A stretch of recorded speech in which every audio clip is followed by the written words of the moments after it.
episode 3 of Shuman Says. We had to take a few weeks off, had some technical difficulties, Thanksgiving break, but we're back and we're ready to go with another episode. How you doing, Coach? I'm doing great. Coming off Thanksgiving break, had a good week. A lot of sports, a lot of things going on at Fork Union. A lot of people in the news, so we're pumped up. Let's get it going. Yeah, I agree. It's been a crazy few weeks again. We've had some technical difficulties. As you can see, we've upgraded the microphone situation a little bit. So we're just going to go ahead and jump right into this thing, starting off with the college football update. So a few weeks ago, in the last episode, we kind of guessed where the playoffs would end up, and we were mostly right, but Alabama suffering a few losses kind of threw a wrench into that system. So we currently have the playoffs sitting at number 1, LSU, number 2, Ohio State, number 3, Clemson, and number 4, Oklahoma. Who do you think is going to come out of this one, Coach? I'm going to go ahead and support Clemson all the way through. I think Ohio State Clemson is going to be a great game. Wouldn't shock me. It's 52-49.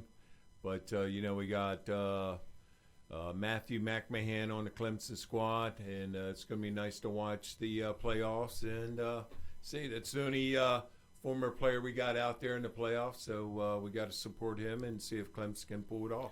Yeah, I mean, I was kind of surprised to see Clemson sitting at number 3. I mean, I understand coming from the ACC, it's a weaker division or conference, but I thought they maybe should have been a little bit higher. I think they're way better than number 3, at least. But, it will be an interesting matchup between number 2, Ohio State, and Clemson. And then LSU, obviously, facing off against Oklahoma with Jalen Hurt. Should be pretty interesting to see what happens there. But so you think Clemson's going to take it all? Right, I think Clemson's going to take it all, and I agree with you. I thought Clemson, they're the national champions. They deserve a chance to be ranked number 1 and have these people try to dethrone the national champs. Yeah.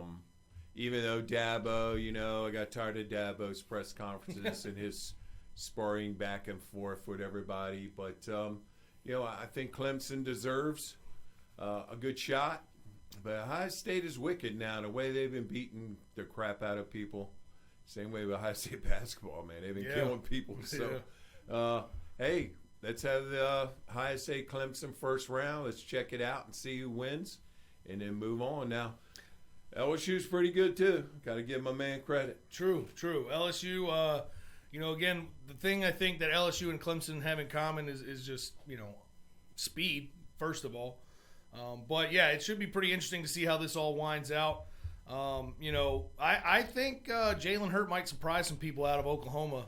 He's not going to go down without a fight, at least. So it should be interesting to see how that goes. Yeah, we're rooting for him as well. Anybody that can show that,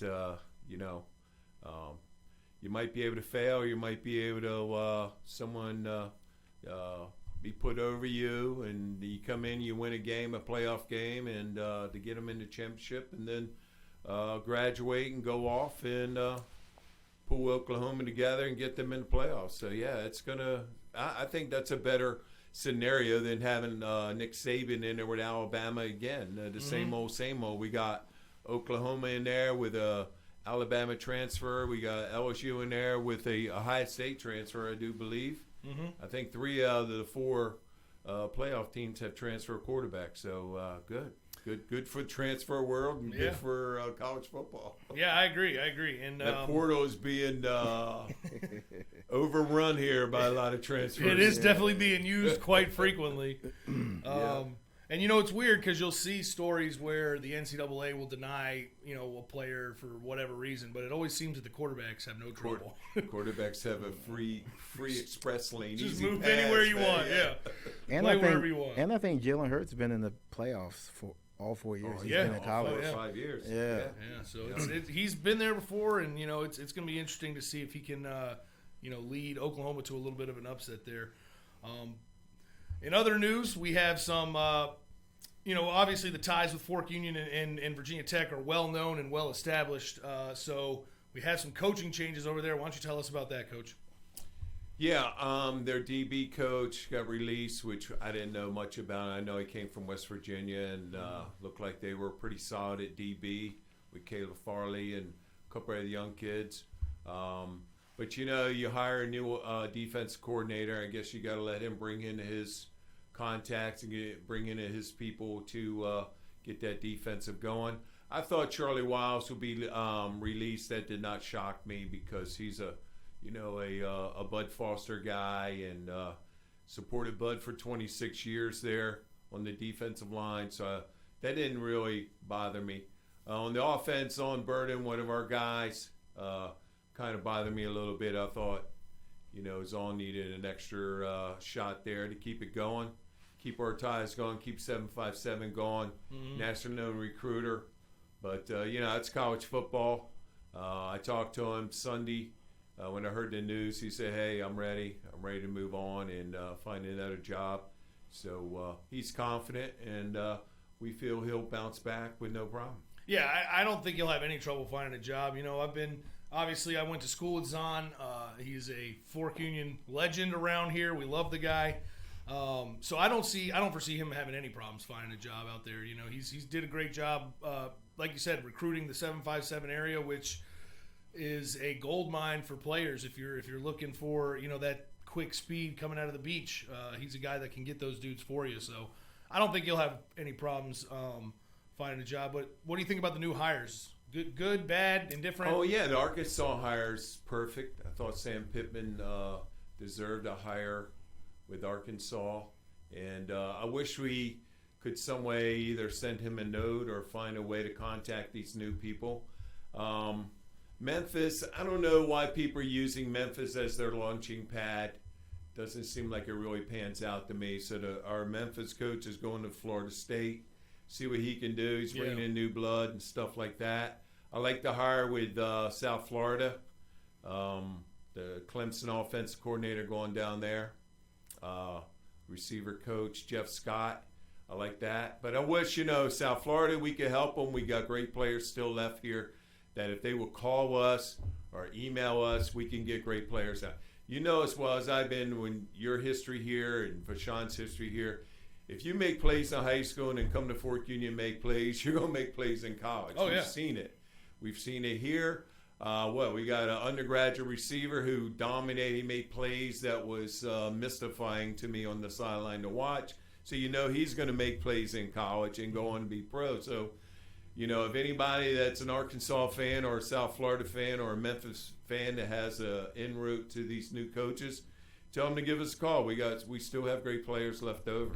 Yeah, there is no shortage of players that can come in and help you guys right now. So the biggest name is Russell Wilson. We watch him make plays here. He makes the same plays in the pros that we watched him in here. Oh yeah. As he runs around over here and looks back and throws or boots and so on and so on. So, with Moss's kid, I don't know why someone in Arkansas or Memphis or South Florida or even Clemson come in. They should grab that guy. Yeah, I've been kind of surprised that we haven't had more, love shown that way. But, that's recruiting. There's still time. Exactly right. That's recruiting. And for some reason, even though we have the track record, coaches are always skeptical about what we tell them. Like we're trying to lie to them or something, like we're giving you a bad player. We're trying to sneak one past you, which has never happened in the history of Fork Union.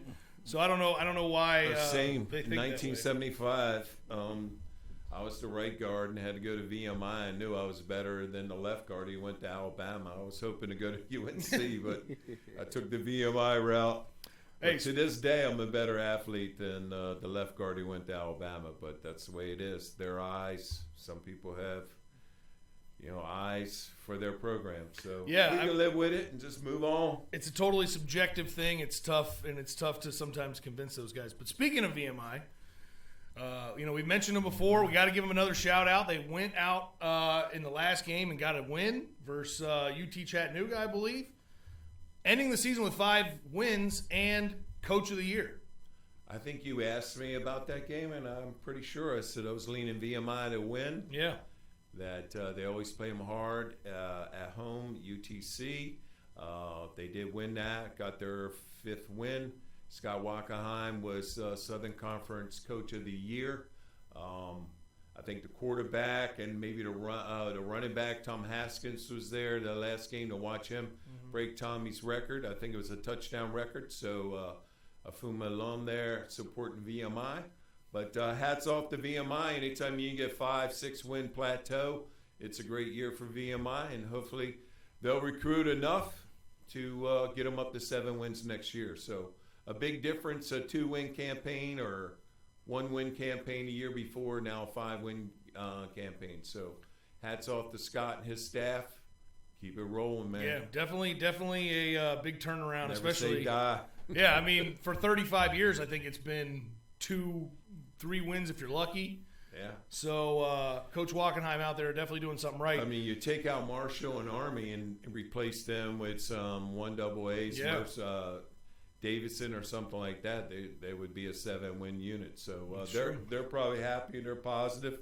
Keep it going. Yeah, we just got to hope that nobody comes and steals Coach Wackenheim between now and next season. But we'll keep an eye on that one. Speaking of Chattanooga, another Fork Union connection out there. Coach Malone has done some serious recruiting and picked up a few PGs for that squad. Yes, sir. Yes, sir. He's having a good recruiting year with our school.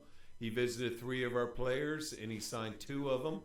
So 2 out of 3, almost 67% is a good recruiting situation. Yeah. Our offensive lineman, Jack, what's his name? Jack Murphy, coach. Jack Murphy. I've been standing in the cold waiting for pizza. Those Murphy athletic director duties. was offered, but he wants to go ahead and pursue Marshall, try to play in some bowl games in his life at Marshall. So we lost out on that one, but Coach Malone got 2 out of 3, so that's good. Yeah, it's good to hear.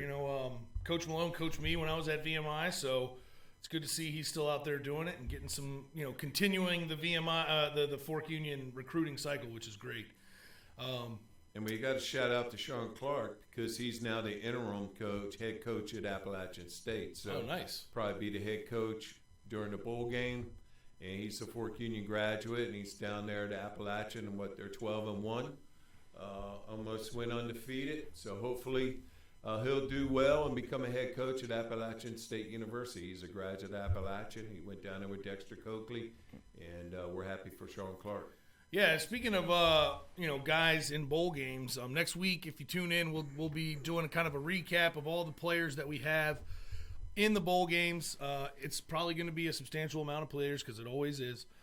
So be sure to look out for that. One more update I wanted to mention was to keep the people apprised as to what's going on with Larry Elder. I heard he got some offers recently. Yes, sir. Larry Elder picked up 3 offers during our football festival, our last festival on Thursday, November 20th.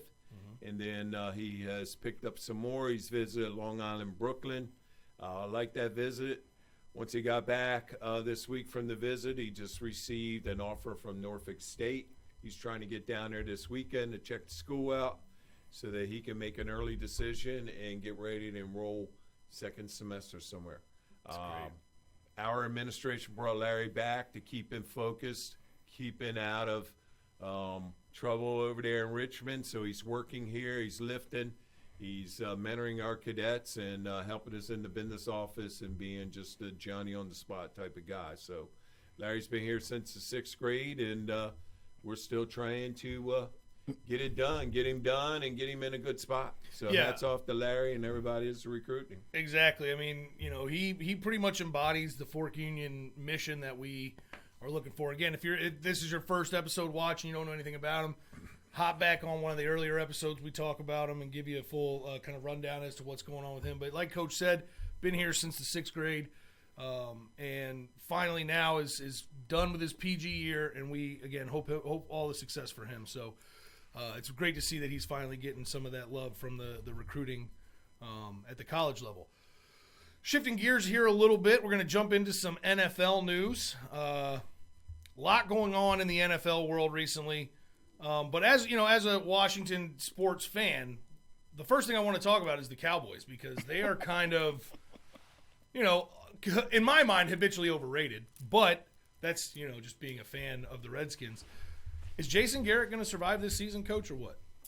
No, I don't think he's going to survive. I think if he loses one more game, the pressure's going to build on Jerry Jones, and he's going to have to fire him. It seems like, and Jerry keeps spouting his mouth out. 2 weeks ago he said something on a radio show that came back to haunt him, and the Cowboys show up and get crushed. They're in a 3-game losing streak right now. Yep. So if they keep on losing, I don't see how you can keep him. But he has a young offensive coordinator, Kellen Moore, who just got out of pros. So I don't know if it's the offensive coordinator, the head coach, or the guys, or what. But it seems strange to have a great offensive line, and seems like their defensive line is legit. They got the Notre Dame linebacker. They got a couple of other great players there. Great receivers, all kinds of guys, and just can't get it going. So I don't know.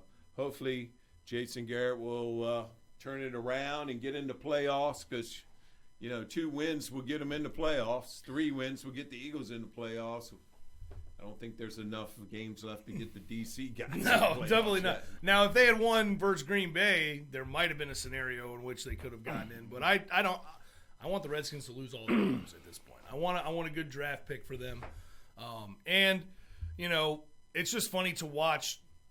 The NFC East right now is just, hey, no, you go to the playoffs. No, you go to the playoffs. No, you go. It's like they can't decide who's gonna dominate in that division, and it's just kind of sad to watch at this point. But I think that they'll probably end up stumbling in to the playoffs. They'll get knocked out in the first round, and that's the best case scenario for them at this point, I think. And if they do that, maybe Jason Garrett holds his job. Again, as a Redskin fan, I want him to stay there forever, because he hasn't really done anything with them yet. So keep him there as long as you can, and keep them in mediocrity. So what do you think? I mean, the last rumor I heard was Tony Romo was a guy that they're targeting to be the head coach. That would be interesting. Personally, I like Tony Romo on commentary. I think he does a really good job giving the fans a lot of insight as to what the quarterback sees. And, if you watch any of those games that he calls, he's always pointing stuff out as to what's about to happen. Oh, yeah. So he obviously has the knowledge. I think it might be a good thing. I saw another thing about Troy Aikman might be Troy Aikman, maybe not a coach, but a GM role or something like that. Well, it didn't work at Denver, so hopefully Troy's got a better eye than the guy at Denver. So, but no, it's interesting to follow. I'm a National Football League East Division person. So it's interesting to follow the Eagles, see what their Skins are going to do. But it seems like the Skins, even when they have high draft picks, either something goes wrong with them, they blow out a knee or Achilles or something. They just can't find the right people. And, I mean, I don't think the outside backer from Purdue, I can't remember, so like I said, I'm still falling out. But Carrington just lost the game through concussion. I mean, I don't think he was a high draft choice. I think they got him. Kerrigan. Yeah, Kerrigan. I think they got him 3rd or 4th round, and he made himself into a great player and went on, 139 straight games. Yeah, he just missed his first game last week. His first game. Yeah. But, we come into the season and they're in Richmond. We hear all this, how great their defense is going to be, and we're sitting here, 3-9? Yeah. So I don't know. I know it's hard. Yeah, it's that whole situation over there is a dumpster fire. And speaking of that, do you think they're going to fire the GM? Personally, I think they need to. But what do you think? Yeah, they got to fire him. Yeah. Are you talking about Bruce Allen? Bruce Allen. Yeah. Fire Bruce Allen. Get him out of here. They should hire us. I agree. We can do a better job. I will hire you in a heartbeat, coach. Yeah. We looked at more talent in our lifetime here that we can figure out who to draft. I agree. Do a way better job. I mean, how many? We don't need analytics to figure that out. No. Or same way what? How many videotapes have me and you watched back in the day of just popping them in, being like, "What do you, Coach? I'm like, what do you like?" Hey, I'll tell you, that skill is something you can't learn. One step every 5 yards. There you That's go. all we've looked at for hash number sideline. If you can do one step every 5 yards, take them. Boom. That's easy. I mean, we could go travel around and host these guys and test them and go to combines and say, hey. One step every 5 yards and big guys. Hey, yeah, I'm telling you, I know for a fact that Bruce Allen's record has obviously been losing. They don't get anybody at the home games. That stadium is basically all away games for the Redskins, and all of that has to do with the GM and the front office. So That's hopefully crazy too. You notice that trend that of the traveling teams are starting to fill up, steal tickets around. I mean, because they're so cheap as it is. You know, it's crazy. It's crazy how that's happening. I mean, especially if you go back even 10 years, the Redskins were sold out every game, no matter what. And now you can't beg people to go to these games. Man. So they've obviously got some work to do with the fan base. Firing Bruce Allen would be the step in the right direction. Hiring Coach Shuman would be the next one. So if you're out there, Dan, hey man, we could do that. let's get it going. Over to another team that's kind of been in and out of the news, the Browns. Think they're ever going to be good, Coach, or what? I think John Dorsey has a great eye as a GM. He's getting a lot of talent in there, and now he's got to get the right head coach. Mm-hmm. I don't think Kitchens is the right guy right now. I think he's got to get a guy in there that can coach these guys up and get them better. I mean, they're moving them. They're on a 3-game win streak now. I think they won 3. They lost to Steelers. Yeah, Steelers got him. The duck call guy got him. Yep. Out of Stanford, who's Southern Conference guy. We're Southern Conference guys. So I think John's going to turn it around, keep getting athletes in there, figure out what to do with OBJ, see what he's going to do, and then find a great coach and move on with it. Yeah, you got a lot of personalities on that team to deal with. I think you kind of need a coach with a personality to kind of rein that in and get them all on the same page. I think what happened to Bandwagon was like they're going to make the playoffs and do this, but I mean, you know, they got 6 wins. If they can get 2 more, get to 8 wins, it'd be a lot better than what Hugh Jackson ever did and just build off of that. Yeah, I agree. I mean, you know, one of my good friends is a Browns fan, and he came into this season thinking exactly what you just said. Hey, 8 wins is a major plus. We haven't had wins like that in years, so something to build off of. Also, again, in case you didn't know, John Dorsey is a Fork Union guy, so that's, you know, always nice to see those dudes out there succeeding. Last point here, Coach. A couple weeks ago, we asked you your Super Bowl prediction. You came up with Houston and Seattle. You sticking by that, or do you want to change it now before we get, you know, into the end of the year and into the playoffs? No, I'm staying with it. I'm going to stay with it, even though Houston, you know, got beat by the Ravens, beat up pretty good there. Yeah. But I'm going to stay with the Houston Texans. I think they're due, and I like what Seattle's doing. They're still maintaining. I think they, right now, because everybody in the West is so good, I think they're going to be a wild card pick. And I think most people who win the Super Bowl come out of the wild card area. So I'm going to stay with that. I think Russell Wilson's doing a great job and maintaining his MVP type caliber year. So right now, I'm not going to jump on Baltimore. Everybody wants us to jump on the Baltimore Ravens, but I'm gonna hold off on that and stay with my picks. Okay, sounds good. Yeah, I think at the very least, Baltimore versus Houston, Seattle versus San Francisco is probably where it's going to end up, and that's going to be some pretty good games. And I'm not down on Baltimore. I love their running back Ingram. Yeah, I love him out of Alabama. I loved Lamar Jackson coming out of Louisville. I watched him because he's an ACC caliber player that we watch every other weekend here. I mean, we're not down on Baltimore, but you know, I'm going to stay with my pick and see what happens. See what happens with my picks. Yeah, we'll check. We'll keep checking back. Obviously, you know, playoffs coming down the line in a few weeks. Shifting gears once again, let's get into some Fork Union news. Coach, why don't you update us as to the success of the basketball program that we have going on right now? Yes, sir. Yes, sir. Our middle school team went down to VES today, 151-28. They're 2-0. They're going to be back on the hardwood tomorrow at 5:30 playing Nelson's 9th grade team. So we're hoping to get another victory to get into Christmas break undefeated. Our junior prep, our JV team is 3-0. They're dominating people.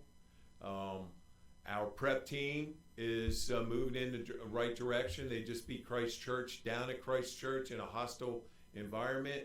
They beat them by 13.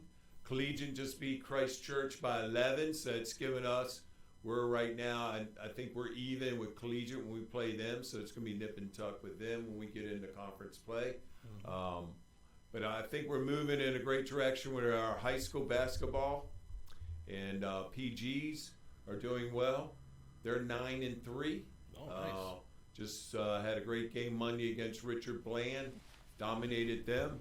We're heading into our Christmas tournament this weekend. We got Hargrave coming in. We got Bristol Prep. And we got an international style team coming in. So it's going to be 2 games Friday night, 2 games Saturday. It's going to be great basketball. Yeah, it's good to hear. I mean, especially when you hear that the young guys are doing really well. I mean, because that's good for the future. You know, as long as we can keep them around, you know, that'll transition into the prep team being good down the line, and that's obviously a plus moving forward. Notice we had a swim meet yesterday. How did that go? Swim meet was wonderful. We had Drew Edwards jumping in the pool and placing in his events. He got second in one event. His relay placed well as well. Drew Lydig performed wonderfully. So we had Benedictine Military here, Fishburne Military, and we won that pretty handily. So next year I told him, hey, we should do a bronze boot or silver shako or something. Yeah, definitely. You're going to bring these military schools in and swim against them. But we got 22 members on our swim team. And they look strong. Looks like we're going to get back up there and represent the prep league pretty well. Yeah, that's good to hear. I mean, and again, if you haven't been on campus in a while and haven't seen the pool area, it is top-notch. I mean, one of the best I've seen in any high school. So we got that going for us. And we it's got good. our hot tubs up. Yeah. Our training room's hot tub is moving now. We can use that. We got a hot tub in the pool. I'm about ready to go to Lowe's and buy a sauna for about $2,000. Nice. So you AD club members, you are helping us pick up some more pieces and making us better, making us better athletically. Hey, that's great. That's great to hear.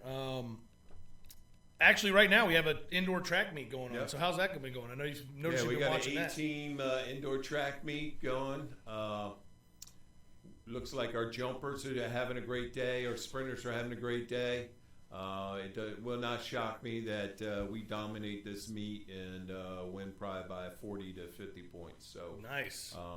This is the 31st invitational that we put on here, the 31st year, and we got it this week, and then we'll have a mini next week, and then we'll send our track athletes home, and then we'll get ready for January. The big meet in January is the Fred Hardy Invitational. It's a big classic meet, indoor meet. So we're right into it. We're right into everything. Nice. And last but certainly not least, the wrestling team has been doing pretty well I hear lately. Wrestling team has been dominant. Watched them last Wednesday at Fluvanna High School. They dominated Madison County, Fluvanna County, and Grace Christian. We won that quad meet. Then we went into Bishop Ironton up in D.C. Out of 25 teams, we placed 4th. So we were happy about that. We had some guys get some medals. And Dean Hall, again, is on track for another Coach of the Year type record. So they're heading to Covenant Invitational this weekend. And then next weekend, they'll be at the Lee Davis Holiday Tournament. So they're in some good, talented matches. And but we're loaded there. So it's fun to watch them. They're aggressive. They do what their coach asks them to do. They've been trained well. And probably go down there next Saturday and watch a couple matches. That's good. You know, and one of the things that I like as we talk about these winter sports teams is traditionally, you know, Fork Union's kind of known for football. It's known for PG basketball. But what a lot of people don't understand is that we also have success in all these other sports as well. And and right now they're kind of all popping off, and that's really good to see. Well, our prep football players are making a quality effort in basketball. We have a couple of football players wrestling.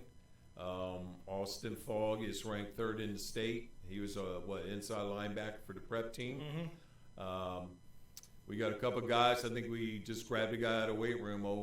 Cadet Bryant, got him out of weight room. He's out there. So he won the dual meets last week. So we're happy about that. But yeah, it's been a good crossover.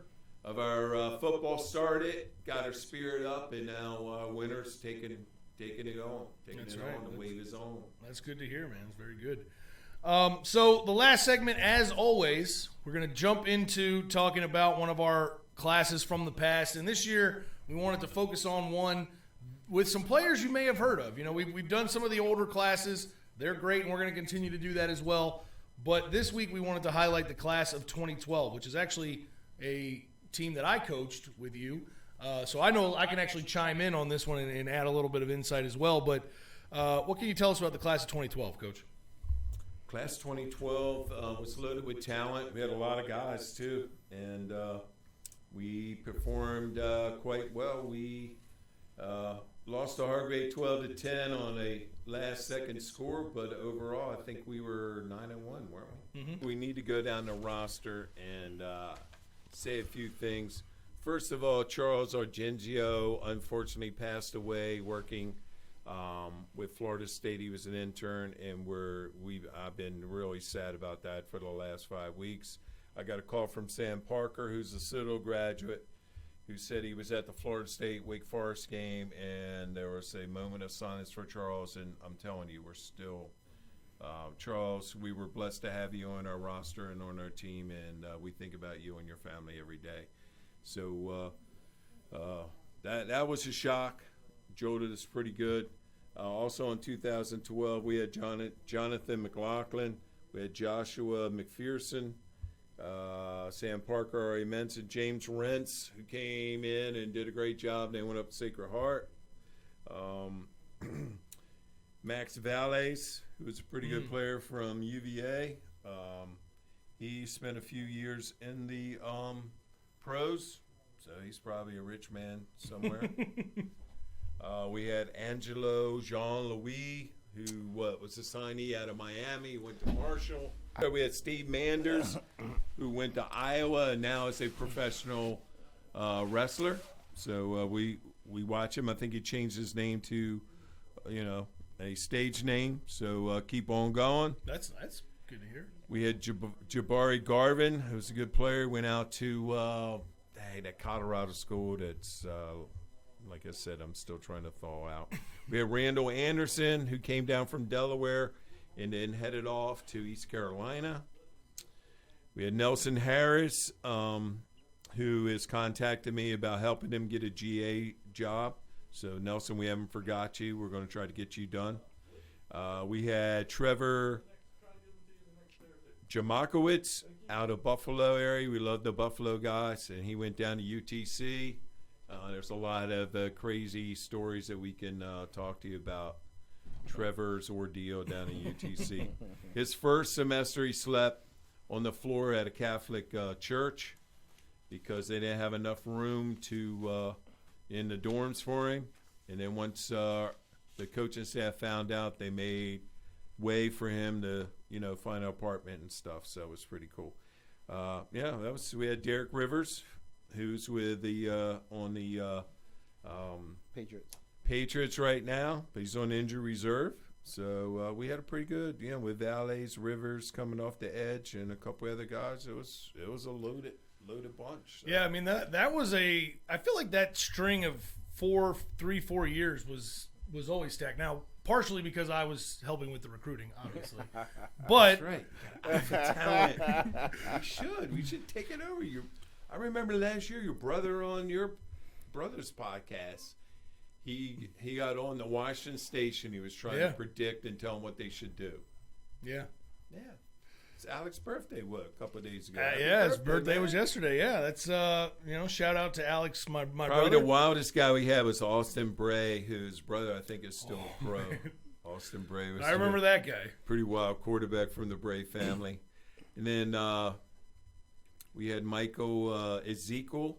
He went up to Rhode Island and had a pretty good career. So pretty good.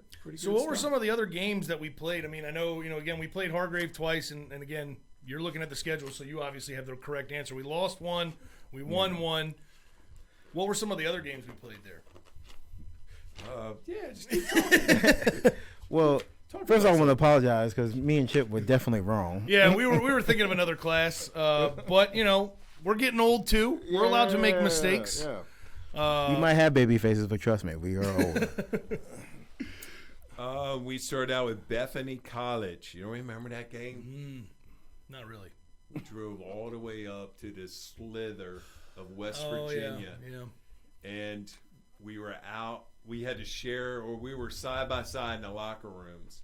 And their team was out there, about 100 of them. They started running their mouths and taunting us. We were like, you picked the wrong team to taunt. And then we just proceeded to go and crush them. We beat them 39-0. We beat Lewisburg 23-18. We beat Hampton, the Gators 6-2. That must have been a crazy. Whatever happened to the Hampton Gators? Are they still around? We played them 2 seasons ago.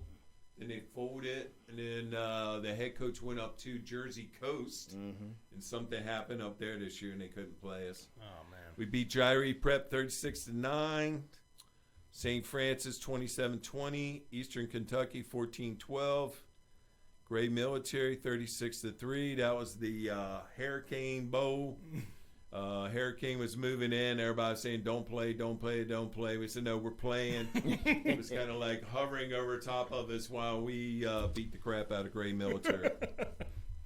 Then we lost Hargrave 12-10. Crazy thing about that schedule, everyone wanted to play us, but now because we stomp them, no one wants to play us. Yeah, I mean, that's how it goes. They think, oh, we'll make a name for ourselves. We'll beat Fork Union. And then we come in and they're like, oh, no, we don't want to play you guys anymore.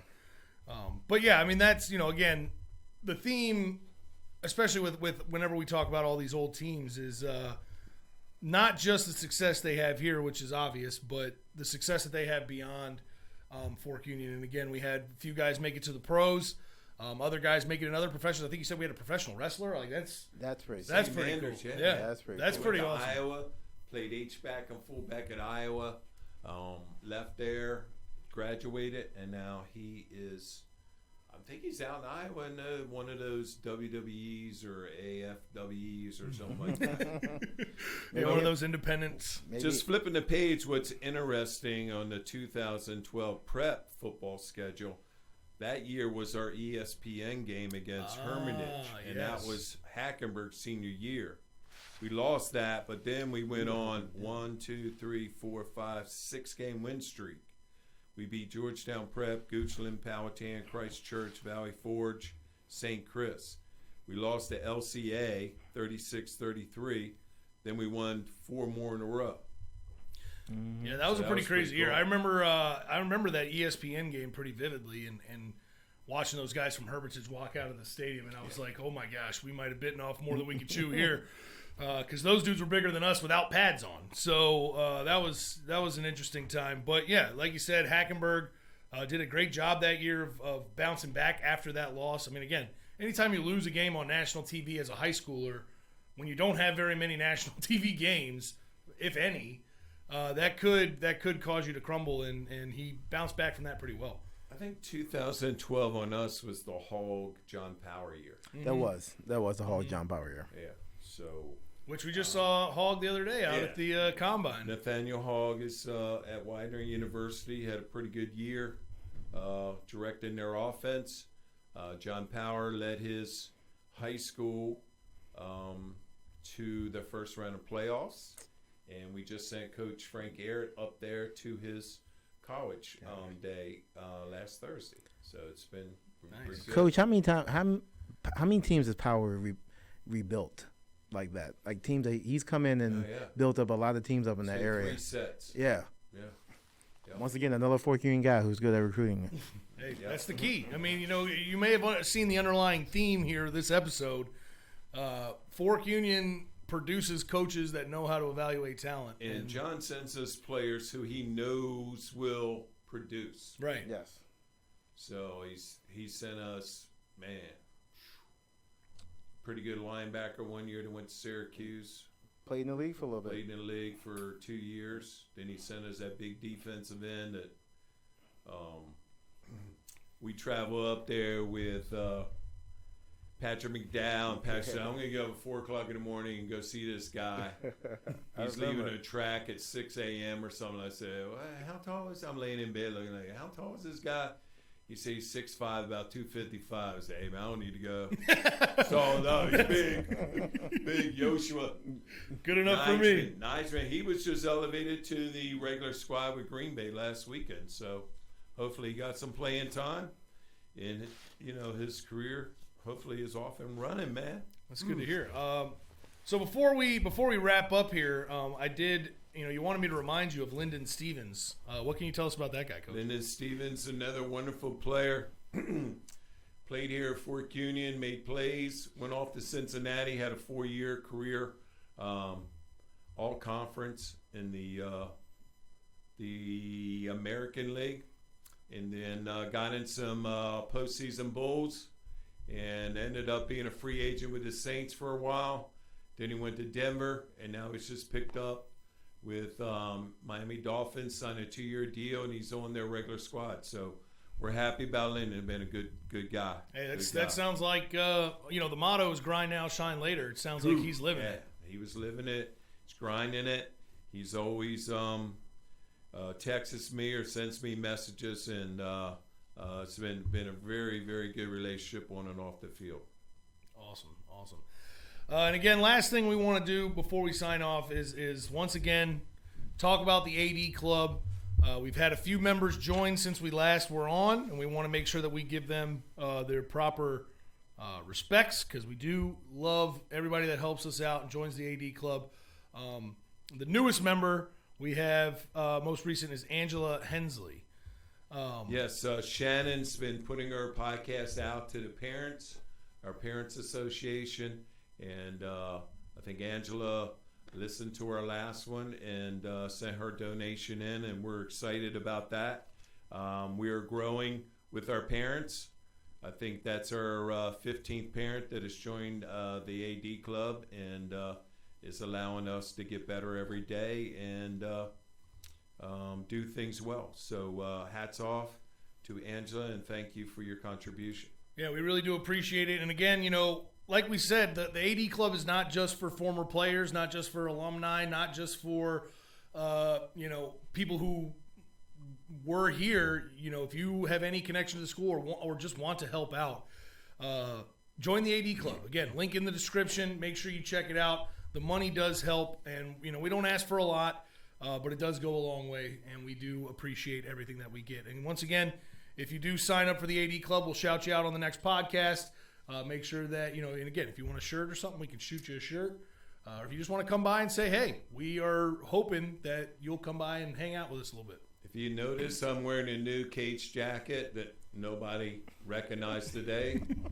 But if you notice, this is the AD Club allowed me to buy 25 Cage jackets for our baseball program, and some of our faculty and staff who hopefully will recognize that it's new and say, hey, where'd you get that?